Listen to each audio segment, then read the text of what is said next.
Greetings, ladies and gentlemen, to this installment of the Nerdvana podcast. For this is the month of All Hallows Eve, the time when the spirit world and the mortal world are intertwined. For today's story, we'll tell you the tale of a man cursed by his creator to cut everything he touches. Can your heart withstand the grisly tale of Edward Scissorhands?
Alright, so we're starting now. We are restarting for the third time now. Yeah, true, let's be honest. Welcome everyone to this month's installment of the Nerdvana podcast. I am your host, John Murphy, and with me as always is Ian Benoit. And hello. And we are currently ghosts right now, which is kind of fitting for the month of All Hallows Eve.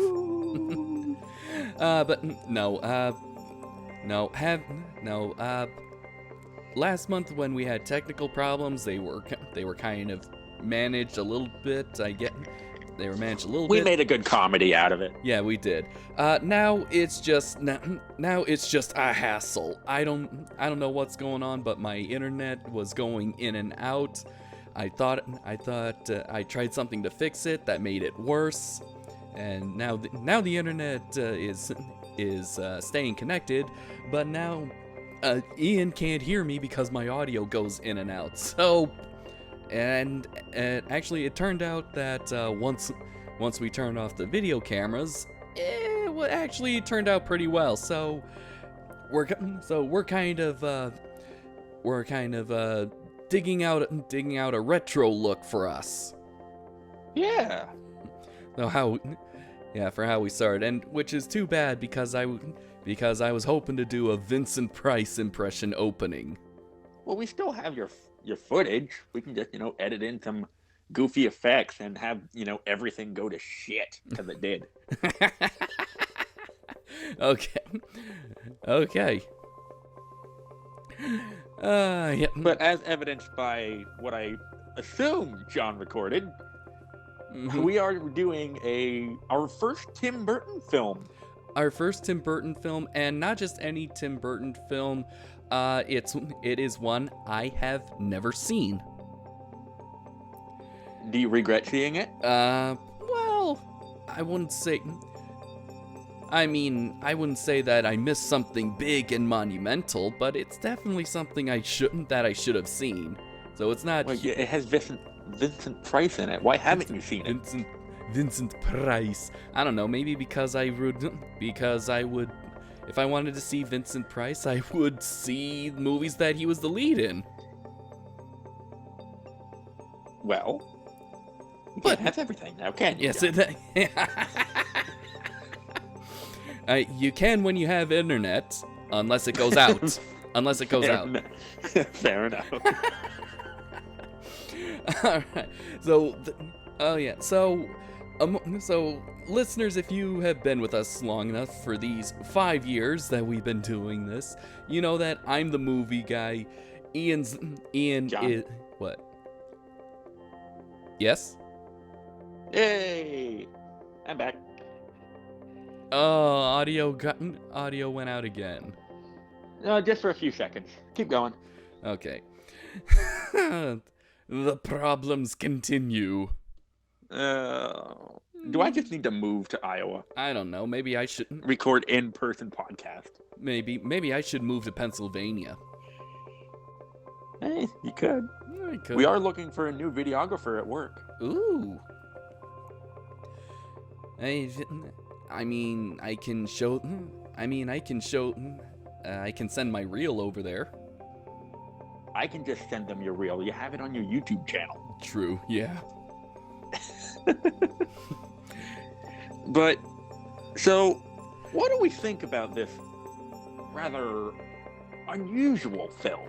Well, I wouldn't call it unusual. Since it's a Tim Burton, it's pretty par for the course. But before we still get into it, I mean, there's still something very interesting. Is that, Ian, you know about this movie? You've seen it. Yes.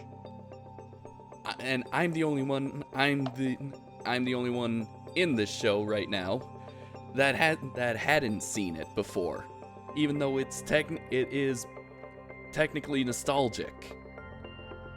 It's as old as you. It is. Yes, it is my birth movie, coming out in 1990, and featuring, of course, Johnny Depp, Winona Ryder. I don't know. The first time I saw this film. God damn it! Oh, what? Oh, you're back. Did you hear what I said? Yeah. Okay, I just heard a weird noise. Okay. Anyway, yes. First time I saw it was in a film class, and it was one of the more monumental films I saw in high school in that class. For me, I think Edward Scissorhands is something of an underrated gem. And I have to agree with you on that. And I have known this movie existed since, well, it was made in the 90s, and it was associated with Fox, and Fox was kind of a big deal during the 90s when it came to family movies and even children's shows.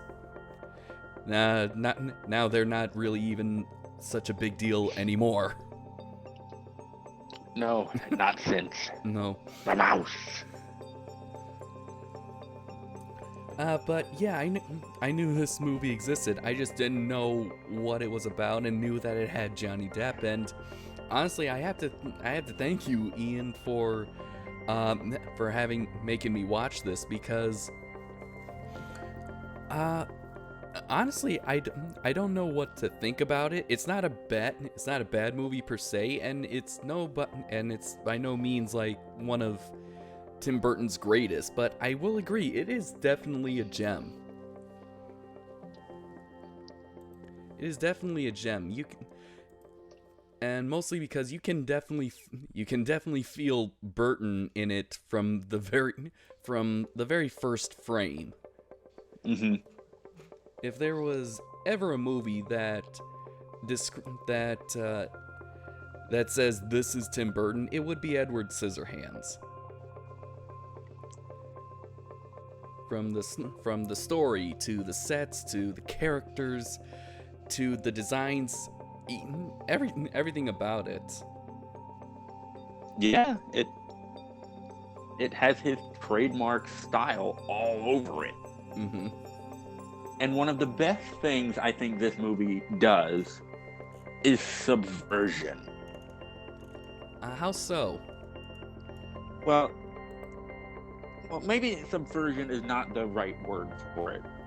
It takes a classical, quote unquote, monster, Mm-hmm. and it draws on a lot of older monsters from the past. Frankenstein, Mm-hmm. uh, Creature from the Black Quasimodo. Lagoon. Yep, Quasimodo from Hunchback of Notre Dame. I'm sure there's more out there. Mm-hmm. And although I haven't read The Hunchback, I probably should read that. But it takes a lot of what classical monsters is and turns it all on its head to show another point of view.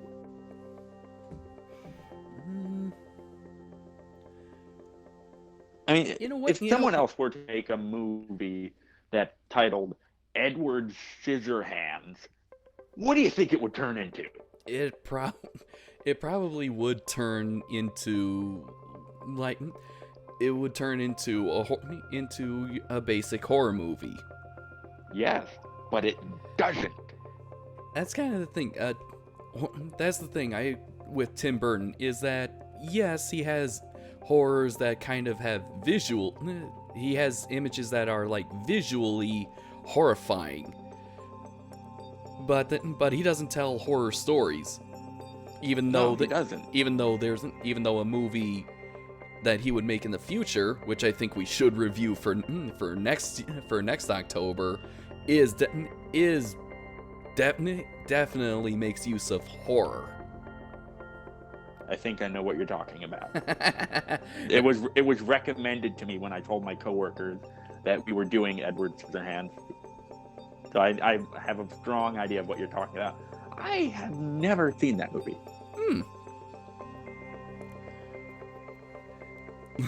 Let me just tell you, it's not anything like the book. Oh. Uh-huh. Absolutely nothing. But going back to Scissorhands, you're right. You're right on some levels. Is that there's definitely some inspiration from the older horror monster movies, which Burton was a fan of. Burton was a fan of the old movies, including the movies of Vincent Price. In fact, Burton and Price actually Burton was actually friends with Price during the actor's twilight years. Mm-hmm. And which is amazing, really. And yes, there is kind of humanizing the monster, which is kind of like Universal's Frankenstein with Boris Karloff. Even the ending with the town mob. The other point of view, I don't know, I can't. Now I've seen all the Universal monster movies, and I can definitely tell. I think Burton, they didn't do what Burton did with his monster in like have it be portrayed from their point of view. They would have been the subject of it, but they were the subject. They were the main lead that the plot followed, but they were not necessarily like the good guy. Now I could be wrong, but because it's been a while, but with the exception of Frankenstein, none of the monsters were actually considered sympathetic. Yeah, not to my knowledge, and until recently, that is something that has not been done much. Mm-hmm. As in the film industry, I should say. Until super recently. Mm-hmm. I'm not saying it's a new thing. It's just not done a whole lot. Or done well Mm-hmm. a whole lot. Until recently. Yeah. But yeah, I think what Burton did was definitely make a modern monster movie without it really being a monster movie or a horror movie in general. It's honestly kind of amazing. It's honestly kind of amazing. I gotta say, you definitely know it's a Burton movie, especially when the production designer Bo Welch is involved. Because he's able to take kind of some of Burton's sketches and ideas and actually make them into reality. And one of the things is, of course, one world is gray and gothic, and the other is so colorful.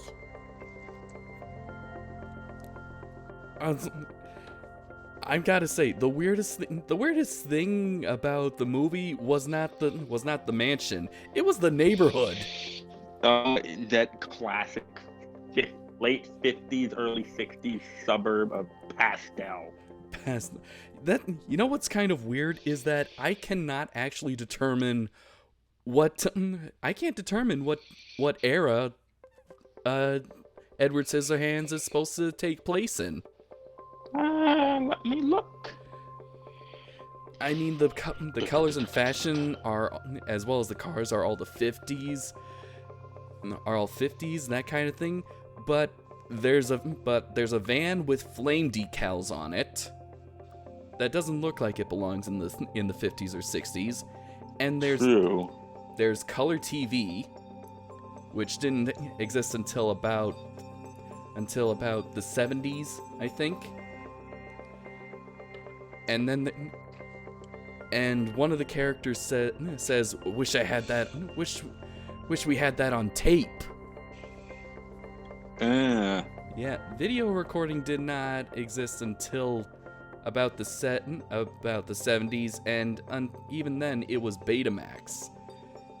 At the time the movie came out, 1990, it would have been VCR and VHS. I don't know, it's Tim Burton. I think we might be overanalyzing that specific detail a little bit. I think that's kind of the point. We're not supposed to know what time period it's supposed to take place in. That is true, and that makes it timeless. Yes, exactly.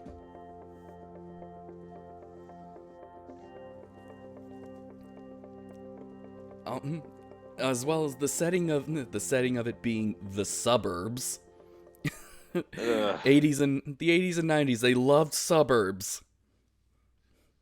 If I ever move to a suburb, John, slap me. Okay, I'm gonna need a long reach though. No, because if I ever move to a suburb, I'm gonna be the weird person with a pet tortoise and snakes everywhere. You know me too well. Yes, that's exactly what I would do. But really, the whole setting, the whole movie itself and story is honestly pretty much a personal story for Burton. Mm-hmm. And I guess Edward even looks like Burton. Look at the hairstyle. Yes, yeah, he does. It says right here on. Let's see. Hold on. Here. There we go. There we go. IMDb, very first line. The idea for the movie was inspired by a drawing Tim Burton had done when he was a teenager. The drawing depicted a thin, solemn man with long, sharp blades for fingers. Since I liked to draw when I was younger, oftentimes images would come up, and they'd stay with you, and you'd keep drawing them. This was a character I sketched a while back, he says.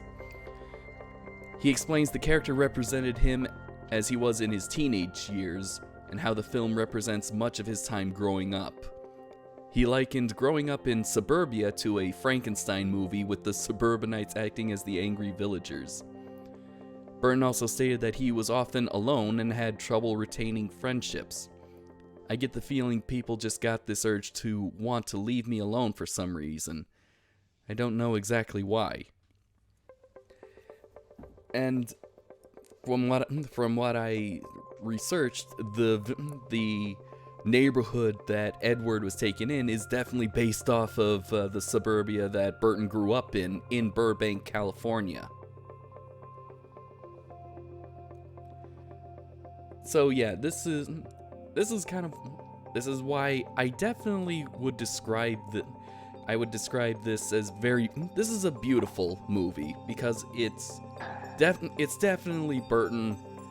It's Burton showing his vulnerable side. It's showing exactly who he is.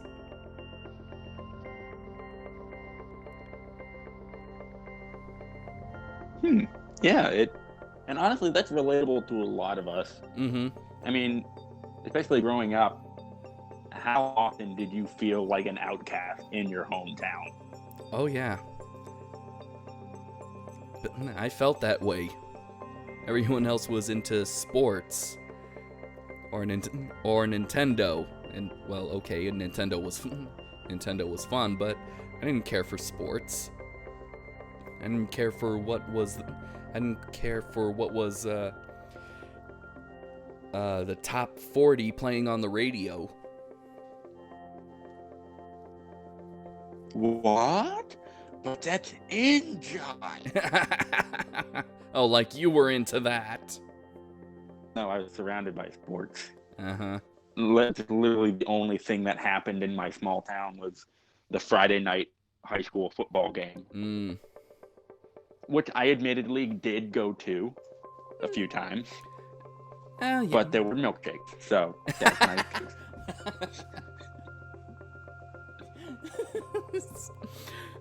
That is a valid excuse. Yes, you can't tell me otherwise. I wasn't gonna tell you otherwise. I was gonna say, okay, that's reasonable. That's the only way that your parents or siblings could get you to go to those games. It was like, if you go, we'll get you a milkshake. No, I bought the freaking milkshake myself.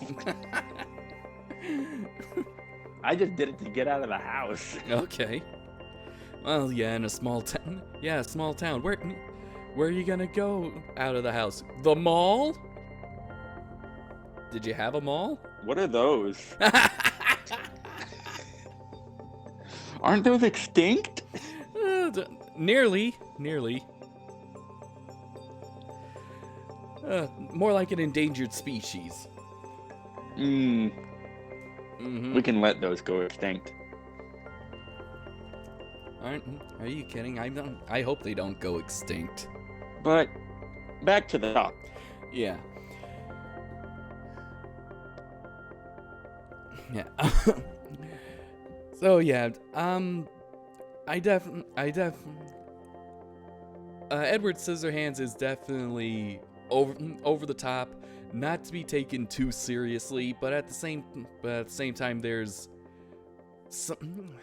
I really don't know how to describe it. I'm kind of at a little bit of a loss for same. words. It's one of those movies that you really just have to see to know what it is. Yeah. I mean, you don't take it too seriously. Like okay, there were some things that that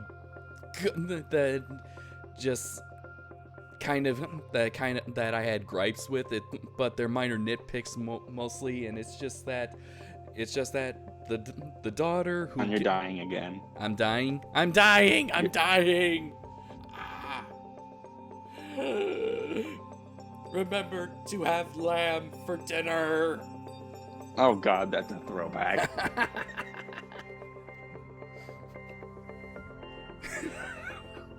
That is a throwback and a half. I know, that's what I know. I thought that'd be very fitting.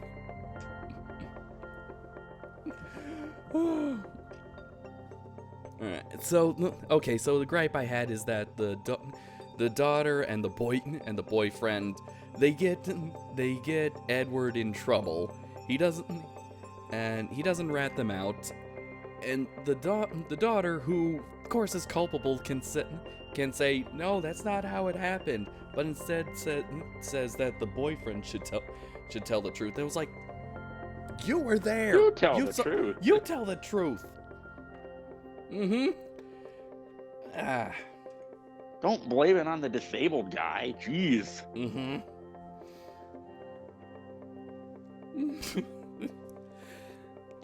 Yeah. And then there's that one scene that makes me cringe so hard. Is it the back of the salon? Oh God! If the sexes were reversed, there's no way they would have let that stay in the movie. I know. It still makes me cringe. I don't like it. Oh yeah, and then after the robbery incident, then she plays it off as like, oh my God, I feel like a victim. Oh my God! I know. You want to slap her? I know. Stupid face. Yes. I don't even remember her name. I just, in my head, I call her Skank. That's what she is. I honestly thought that. Okay. Her first scene is her, of course, flirting with the plumber. Snake her drain. Mm-hmm. If you don't get that, kids, wait, your parents. Yeah, or ask your older siblings. But John liked that one. But all right, but her first introduction, I thought that was Suchi, the voice of Taranga Leela from Futurama, because she played Peggy from Married with Children, and that was the same character. And those two characters, not Taranga Leela, the skank in Scissorhands and Peggy from Married with Children were pretty much the same. Yeah, I don't even know what her actual name is. Maybe just for artistic integrity. It's not and it. Journalistic integrity. It's not her. It's not Kate Sushi, but she is a Katie. Katie Baker? Yeah, Kathy Baker. Kathy Baker. Kathy Baker. Kathy Baker, yeah. Joyce Monroe is the character's name. Uh-huh. I just like Skank at this point, because that's what she is. Okay, all those housewives, suburban housewives, desperate housewives. It's a freaking caricature. I know. Although I think that's the point. Yeah, it is. It is over the top, and and of course the one neighbor who is the religious nut. I'll bet that brought up some memories, huh? Oh my, you have no idea. Mm-hmm. Very recent memory. Oh my gosh. And what's weird is that's not how she was initially framed when I first saw this, at least to my memory. Oh. At first, I thought she was like a secluded pagan witch. But then I watched it again today, and I'm like, oh my gosh, this makes more sense now. Yes, the house organ, the candles. I actually the giant glowing cross on the wall. Yeah. During the last third, but her first introduction, when she just like pops from around the fence, like some kind of thief, and starts going like that. That is an abomination unto the Lord. He is not from heaven. He is sent from hell. Like, all that. Yeah, and poor Edward. I know. Because I've been watching Riff Tracks so many times, when it came to the point of the housewife suggesting the barbecue and the religious woman is saying the same thing, expel him from your minds, resist the temptation. I decided to add the riff. Yeah, whatever. Don't forget to bring the dip.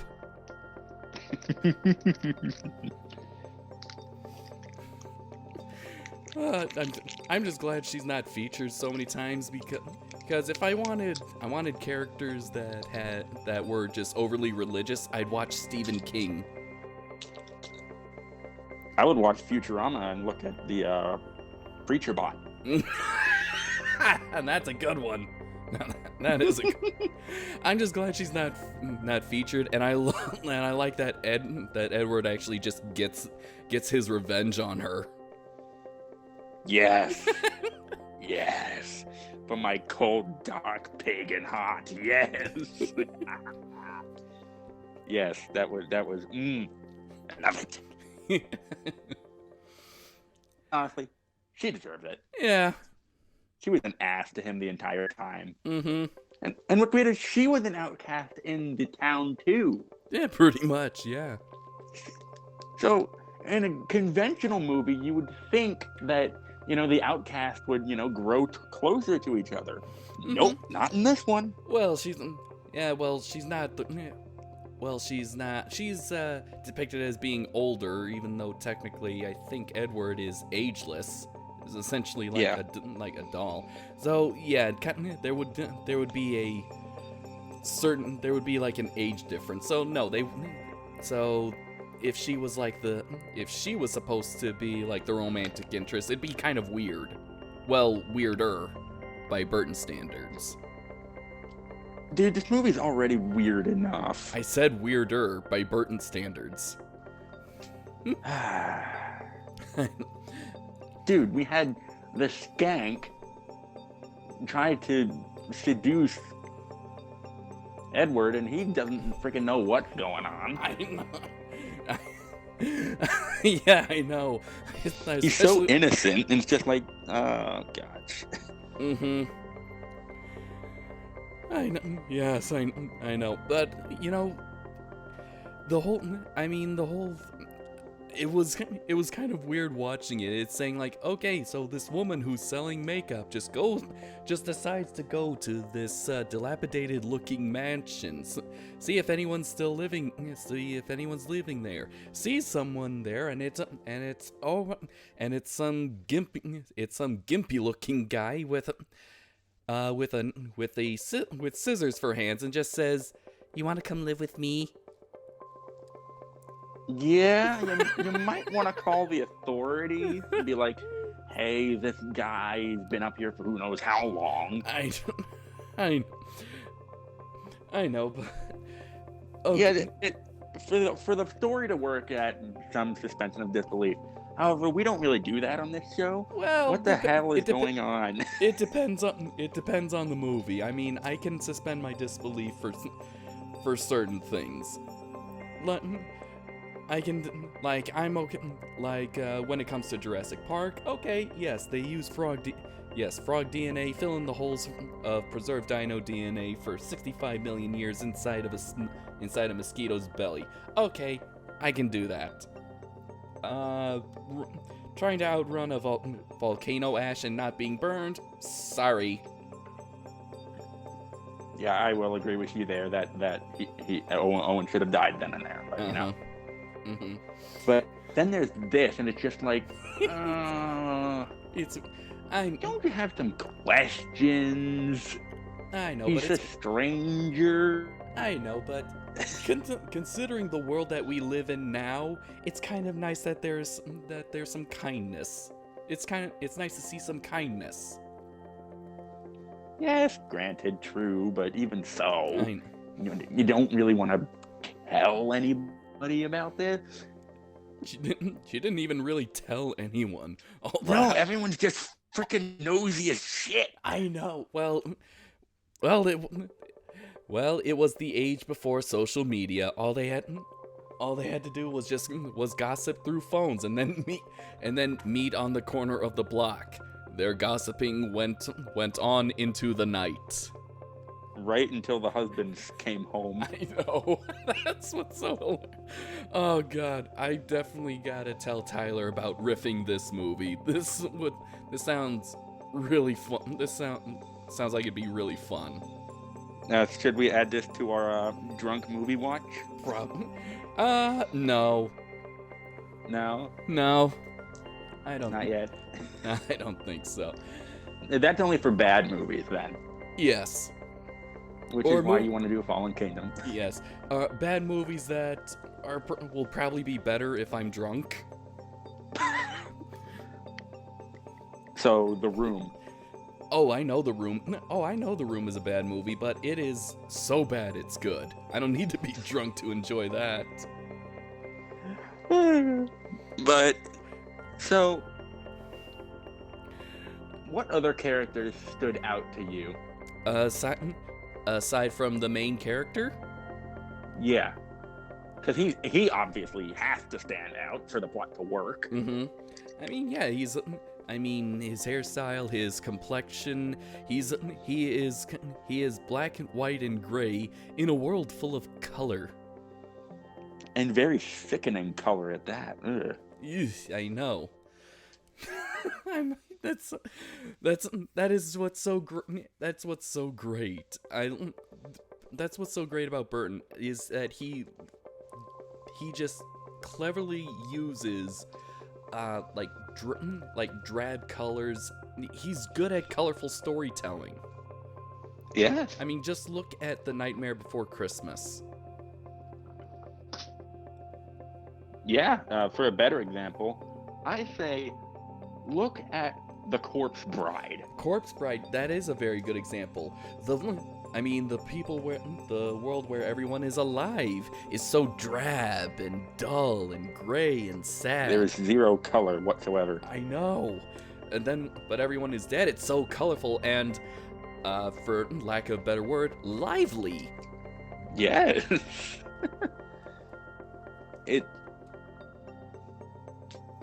And then there's this one where everything is a lot of the things in the suburb is very cookie cutter, and I get it, that's what suburbs are supposed to be. I know. Pink houses have blue cars. No, green cars. And green houses have pink cars. And the houses are all one freaking shade. The only other splash of color comes in at the end around Christmas. Mm-hmm. It's pretty amazing. I just love how the entire design of the suburb is just a big anachronistic mess. Yeah. Which of course which again is just good storytelling. Yeah, that's something that Burton does very well in a lot of his movies that I've seen. Mm-hmm. Alright, so characters that stood out. The only thing that did stood out to me was just the dad, but that was because I found out it's the same guy who played the police chief in Mike Myers' movie So I Married an Axe Murderer. And I didn't know that was Alan Arkin. My first movie with Alan Arkin was in the movie Get Smart, with Steve Carell. Yep. Yeah. So I didn't know what he looked like when he was young, and honestly, I couldn't. And when I finally saw the face, I was like, oh my god, that is him. Okay, I'm looking at the cast of IMDb. The character that stood out to me, he only appears for 2 scenes, and of course that is the inventor. Yes. 3 scenes. 2 of them are speaking. And played by the magnificent Vincent Price. Oh. Ian, you still there? I am. I'm waiting for you to do your impression.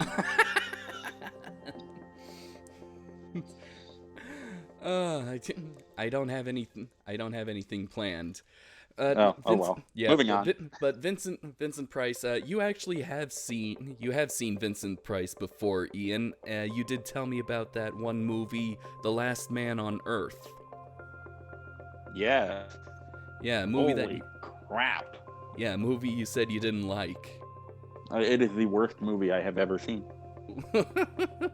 At least until the Star Wars Holiday Special. Oh, I don't know. That one did have more camel. Alright, but Vincent Price, honestly, it's been a while since I saw The Last Man on Earth, but really anything with Vincent Price in it, I'm just going to love, because he doesn't play characters. He does kind of he plays characters as himself. Yeah. And every time, and his speech patterns, his cadence, his inflections, it makes me giggle a bit, because he always plays a part with a sense of class. Yeah. Like, and I got that a bit here. Yeah, especially like the part when he's reading about etiquette to Edward. Let's see. It is so easy to commit embarrassing blunders, but etiquette tells us that it is expected of us to guards us from all humiliation and discomfort. Very bland, I know. Yes, boring. How about some poetry? I especially love the works of Edgar Allan Poe.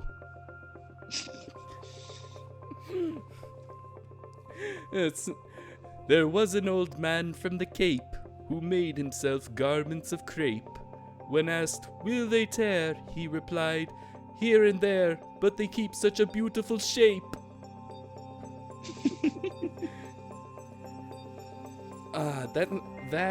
That's the Vincent Price that I know and love. Every word he said, every sentence he says is like a melody. I love it. I definitely suggest you should, if you find a copy, or if you have Disney Plus and they have The Great Mouse Detective, I suggest stream it, because he plays the villain in that one, and oh my god, it's just so beautiful. I will keep that in mind.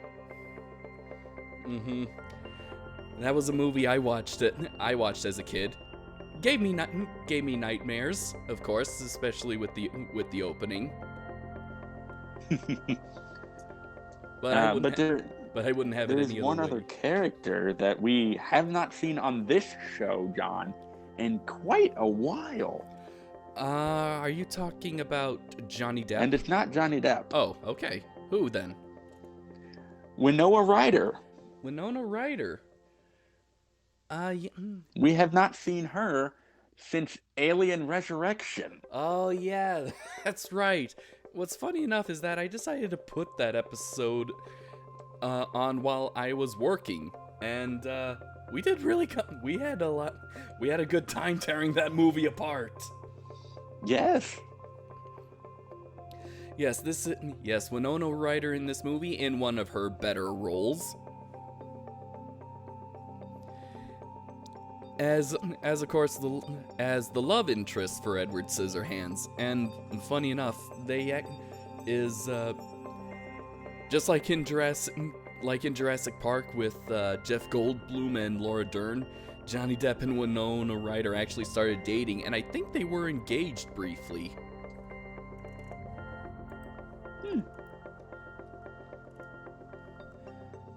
Let's see. Yeah, I know I saw it in here. I think that's all the major characters there we go, yes. that stood out to me. Johnny Depp and Winona Ryder dated throughout the filming of this movie and became engaged later that year.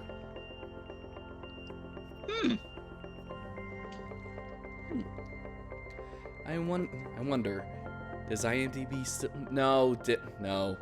They wouldn't still be married, otherwise there wouldn't have been that whole trouble with Amber Heard.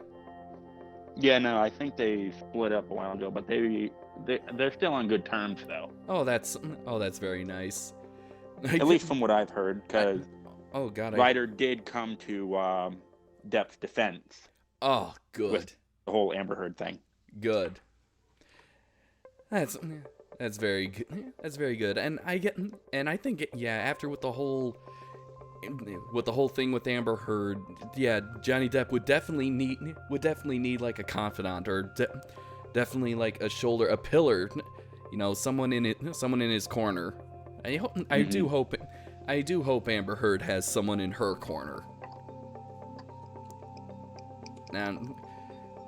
And you know, regardless of my personal feelings about the case, I mean, I wish both of them the best of luck. I detect a bit of the slightest hint of venom off that word luck there, John. I'm not. I would like to. I would not like to comment further on that. I plead the fifth on that. John, you forget. I am the king of Nerdvana. But I will abstain. Okay. Okay. And okay, yes, like I said, regardless of my personal feelings. All right, that's prosecution is done. Verdict has been reached. Let's move on with our lives. Let's see. Anything else about the movie, character-wise? Not character-wise, but there was an actor that did kind of stand out for me, mostly because I didn't know he did any other movies beyond this one. The little brother, Kevin, was actually the one who played the little brother Nick in Honey, I Shrunk the Kids. Oh, that's another movie we need to review. Yeah, that's definitely a nostalgic one for me. I remember seeing that a lot, and it has Rick Moranis. Our beloved Rick Moranis. Surrounded by assholes. Jewish princesses are often attracted to money and power, and I have both, and you know it. Oh boy. Aside from characters, okay, we can't forget about the mom character, who's very kind. She's like too kind for her own good. I did not hear a word you said in that sentence. Okay, the mother. The mother, yeah. She is definitely too kind. Oh, she really is. Mm-hmm. To be honest, she needs to be a little mean sometimes. She did, yes. Mm-hmm. At the very least, to stand up for Edward. Yes. I thought the same thing of the father. Like, the father should have at least listened to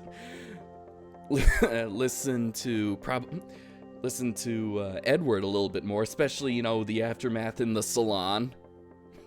Where Edward just says, and then she showed me the back where she took off all her clothes. And he's just going like, oh, good job for you, Edward. I mean, there is nothing like starting a business and earning money for yourself. I was kind of hoping he would go, I'm sorry, what? I'm sorry, what the hell just happened? At least that's how I would have written it. Well, yeah. I mean, that would have been some good character development, but instead he's just playing this constantly oblivious father figure that's nonchalant about everything. Yeah, and the mother, the daughter, and the brother are the only ones that seem to have reacted to the whole took off all her clothes bit. I would have at least thought the mom... I thought at least they would have shown the mom just going like, what did she do? Oh well.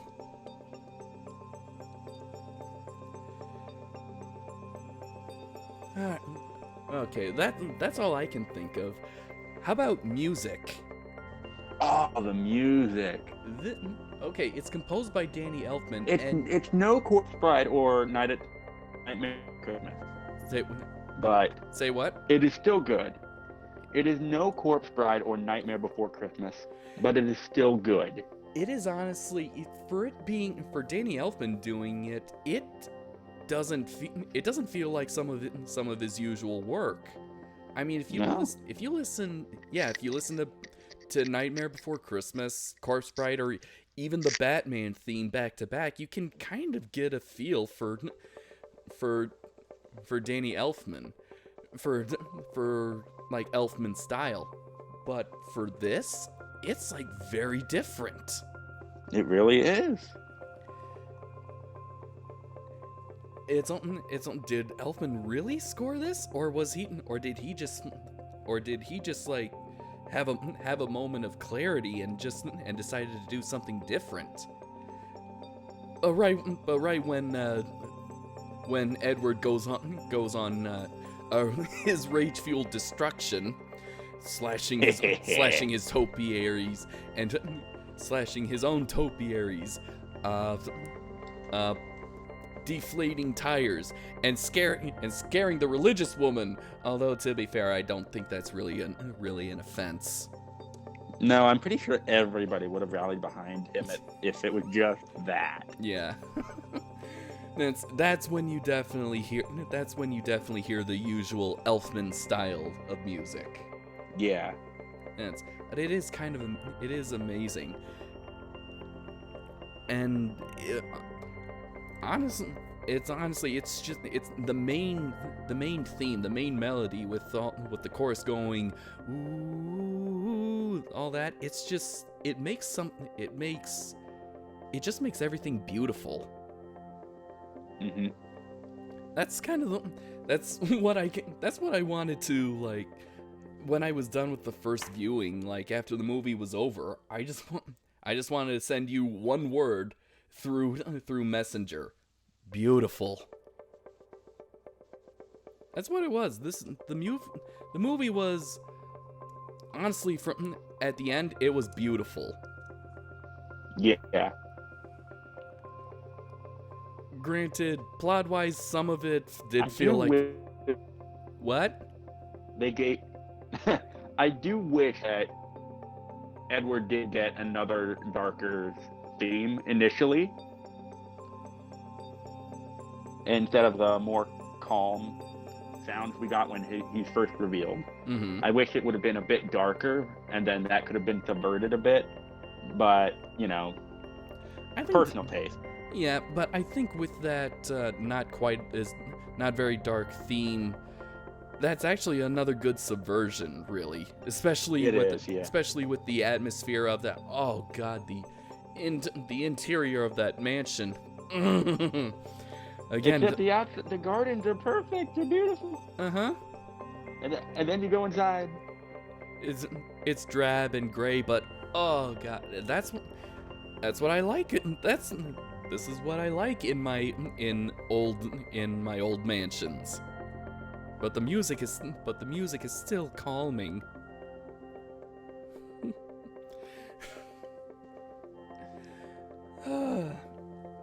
and yeah, I think what really does sell the beauty of the music as well as the stories is, of course, when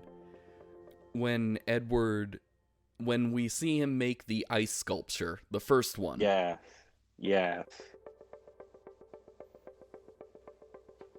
I think that if there was a scene that could definitely that says this describes Edward Scissorhands, it'd be that scene. Absolutely, yeah.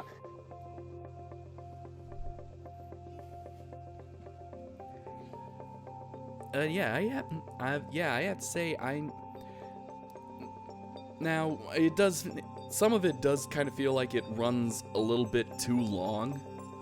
I don't know, there were some parts that were just kind of boring for me. Like, I really did not care about the housewives.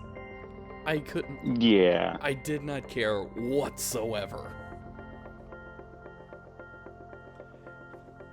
I kind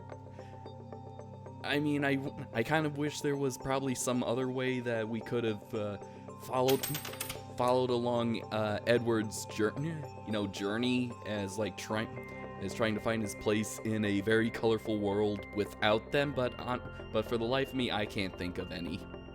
Yeah, I think you'd have to rework the whole story to do that. Yeah.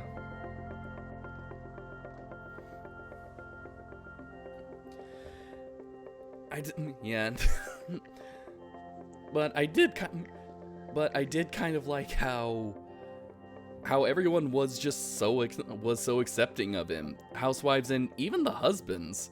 I don't agree there, John. You don't like that one? No, I don't agree with your take, actually. Initially, they were welcoming because they were curious and he was different. Okay. Eventually, they saw there's something to get out of him. Okay. Something they could profit off of, or something they could gain. Yeah. And once he stopped doing that, it all went downhill. To quote the Green Goblin, and I'm pretty sure I'm going to butcher this. Ah, crap. What was that quote? Eventually, they'll cast you out. In spite of everything you've done, eventually they'll hate you. Yes, that. Mm-hmm. And God damn it, Willem Dafoe once again being absolutely relatable in a film he's not even in.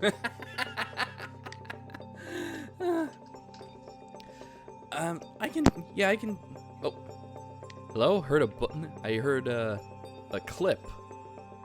Yeah, that was me. Okay. All good. Okay. Yeah. Yeah, they were curious, and they definitely. I don't know about profit, but they definitely saw something to gain from him. The housewives, especially. I don't know about the husbands are. The husbands were a little bit.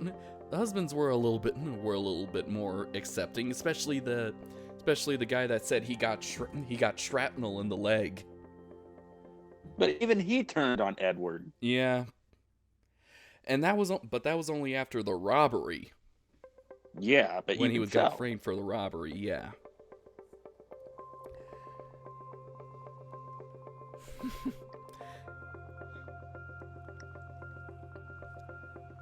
Yeah, okay.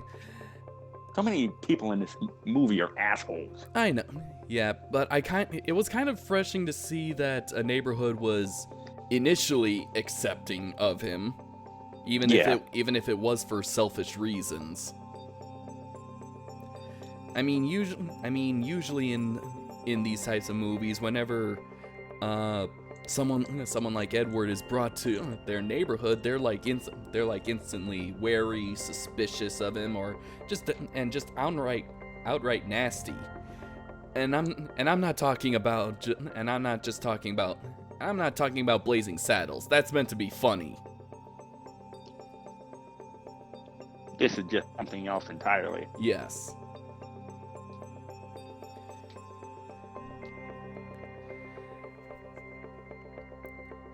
Yeah, but it was just kind of refreshing to see. I mean, I was kind of expecting like everyone, not just the religious nut, to just go. He doesn't belong here. Get him out. He's so freaky looking.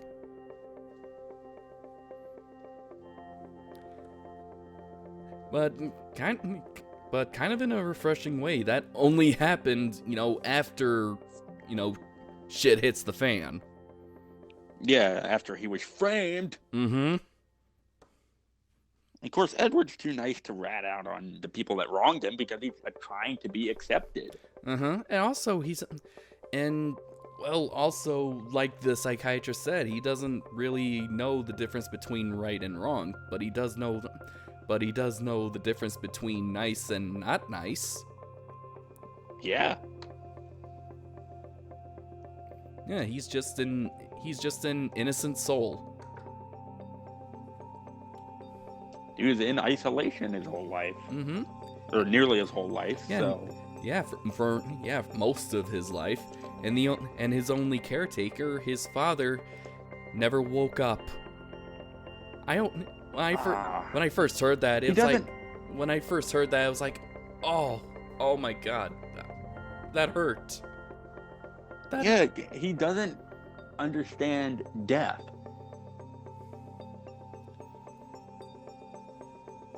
Mm-hmm. Oh, such a very innocent, very childlike way to put death into his perspective. Yeah. And that's kind of the other thing. The whole point of Edward Scissorhands is from Edward's perspective.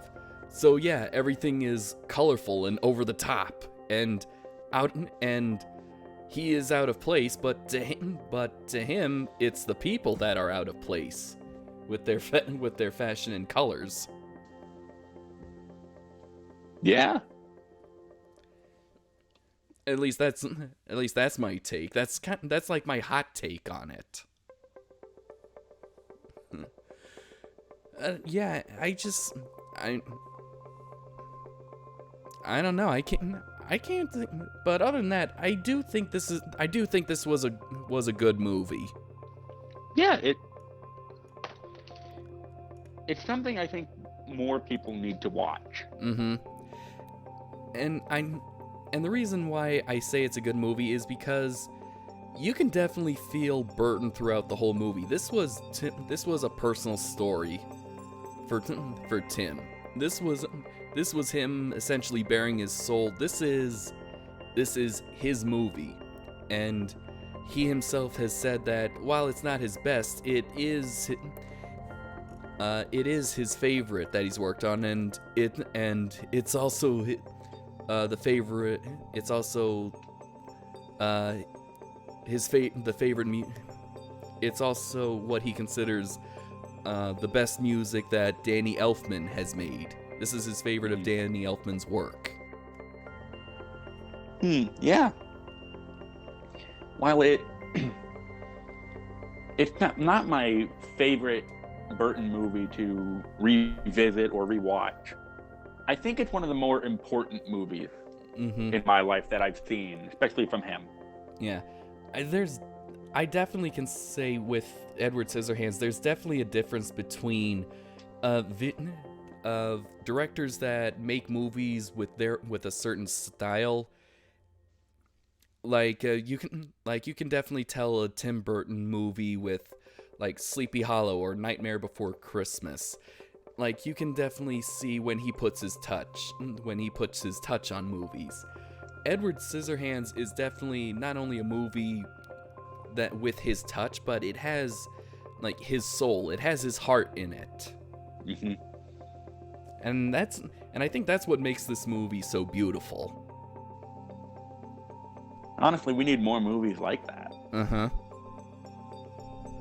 But not everybody can pull it off, per se. But the ones that can definitely should. Mm-hmm.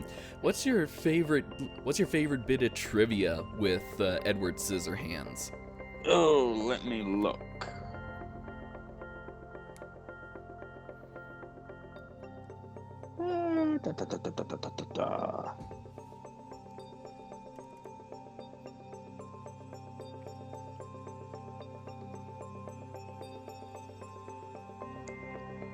I don't know.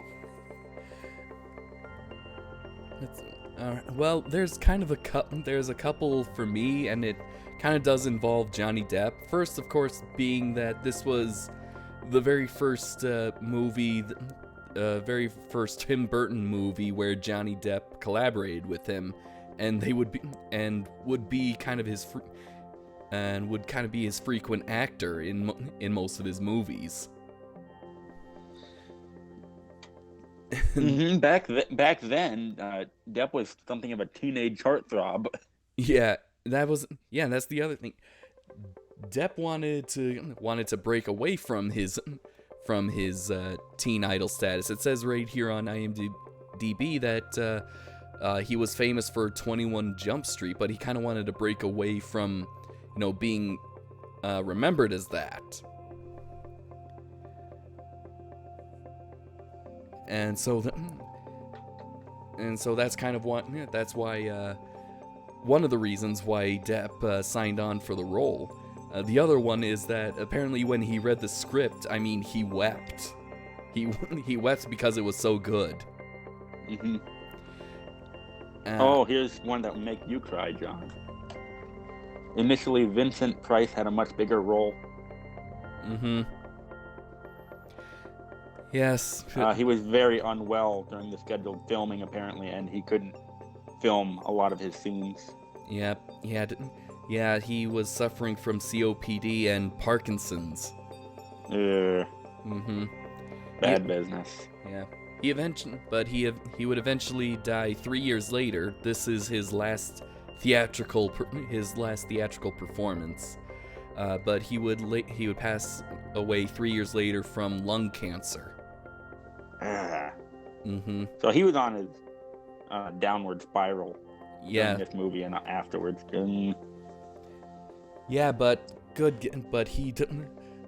God, did he give a good performance? And normally, yeah, for the few scenes he had, definitely. And he's normally associated with the horror genre, always playing like an elegant villain. In this one, he's like a Burton versions of Geppetto.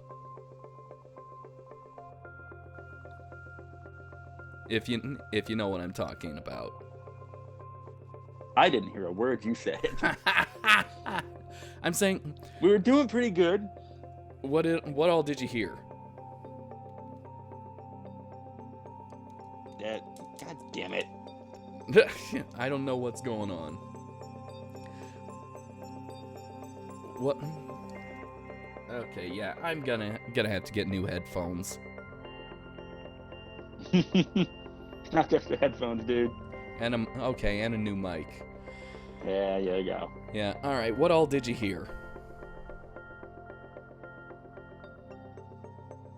What all did you hear? Nothing. You heard nothing, okay. The minute you started talking, it shut down again. Wonderful. Alright, well, as I was saying, is that Price is normally associated with the horror genre and always playing like an elegant villain. And in this one, he's not really a villain. He's kind of more like a Burton's version of Geppetto.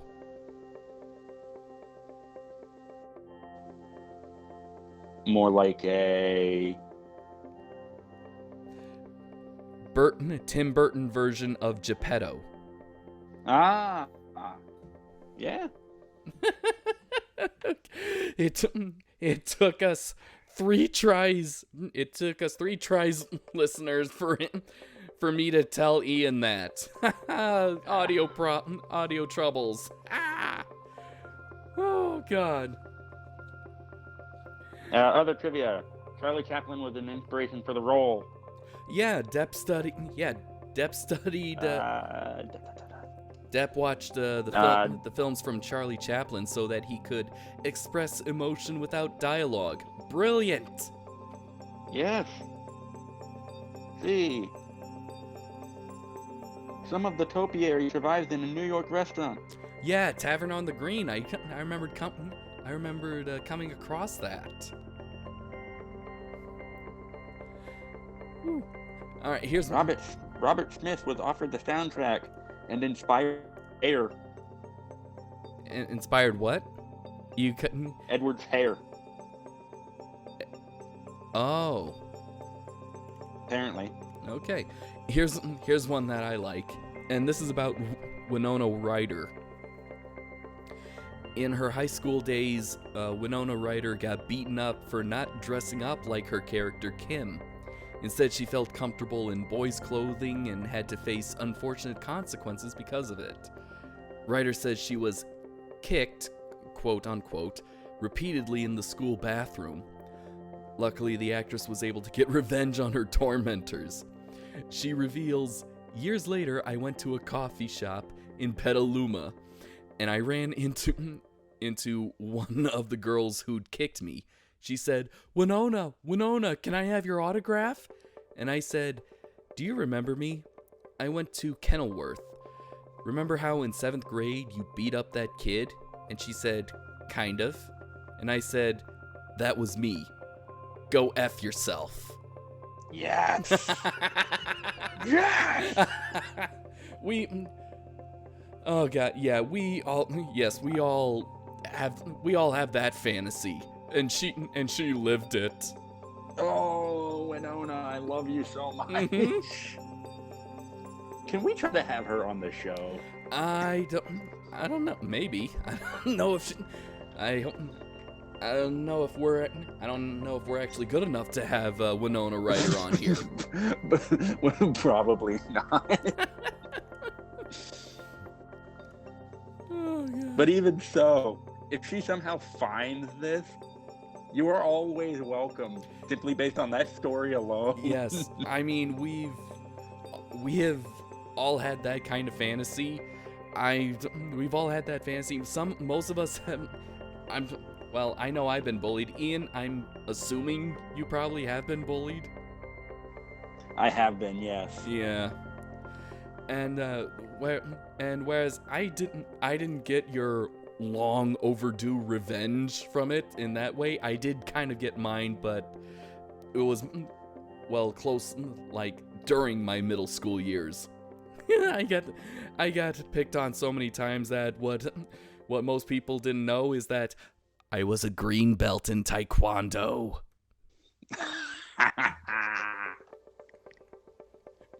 When one guy unfortunately decided to push my buttons a little too much, and then he just found out how well I earned it. Oh, don't worry, people. I mean, I didn't hurt him too badly, but he did get the message. If you tried that today, both kids would be suspended. Or just you would be suspended. Oh, yeah.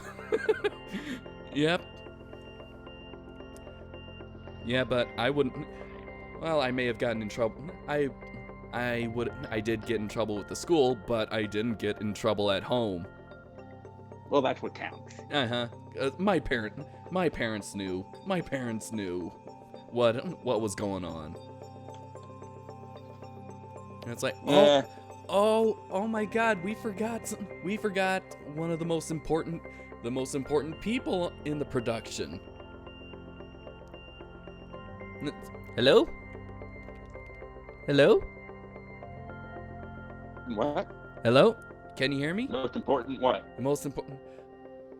We forgot about Stan Winston. Yes, the master.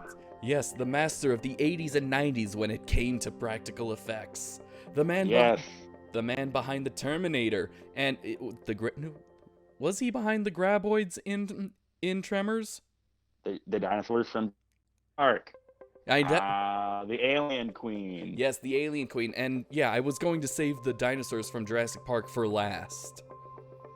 Save the best for last. I didn't hear I heard the Terminator, then you cut out. Work, you stupid Mike, work!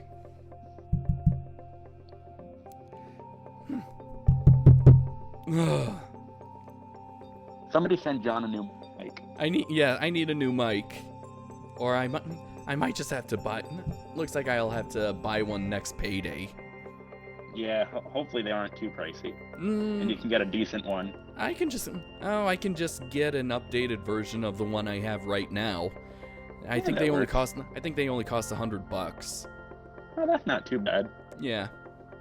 You can write it off of a work expense and get a tax write-off for it.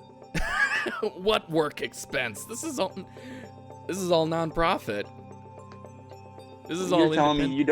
You're telling me you don't use your mic for work.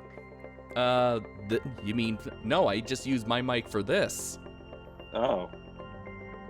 Quick, somebody get John to subscribers so he can, monetize. Yes, please. But yeah, Stan Winston was the one that was responsible for the practical Scissorhands that Johnny Depp had to wear, and to be fair, I don't think I'm being biased in this at all, but I think no one else but Stan Winston could have pulled that off. Oh, definitely.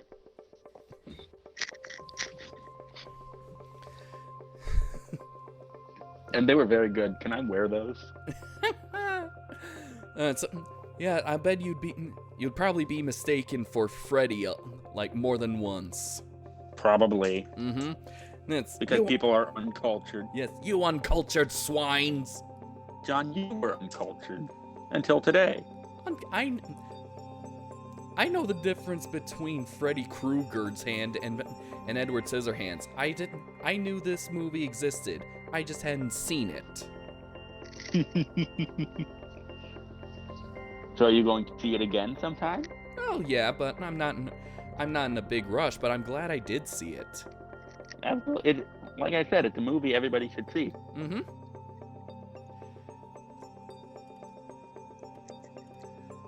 Do we have anything else to say? We've been going for some time. Sometime, yes. On a semi-successful take. Yeah, we've been going on for about over an hour and a quarter. So yeah, I'd say that there's nothing left. Yeah, it's a great movie. Not the greatest, but it is great. Mm-hmm. If you're a fan of Burton's style, this is definitely one to see because it's definitely a Burton movie from beginning to end. Mm-hmm. And I'm glad I saw it. I give Edward Scissorhands 8 garden sculptures out of 10. I have to agree. I have to give it 8 ice sculptures out of 10 as well. I was gonna say 8 sharpened blades, but that seems a little too Yeah, actually, you know what? Screw it. You need the sharp blades to do your hedge cutting. 8 sharpened blades out of 10. 8, or you could have done 8 poked water beds out of 10. Oh God, that entire sequence. We forgot about that.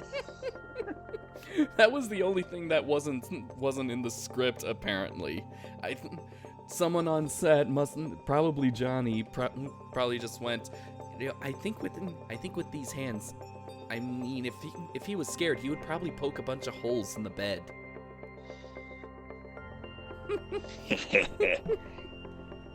Okay. Yes. Okay. I change it. I give Edward Scissorhands 8 poked water beds out of 10. And I will keep the sharpened blades. Yes. That entire sequence was just hilarious. It was tragic and hilarious. Uh-huh. All right. So is that it? Is that the end of this month's episode? I think so. Okay. All right. Then all right, everyone. With that we conclude this month's Nerdvana podcast. We will see you next time. Until then, I'm John Murphy. And I'm Ian Benoit. Signing off.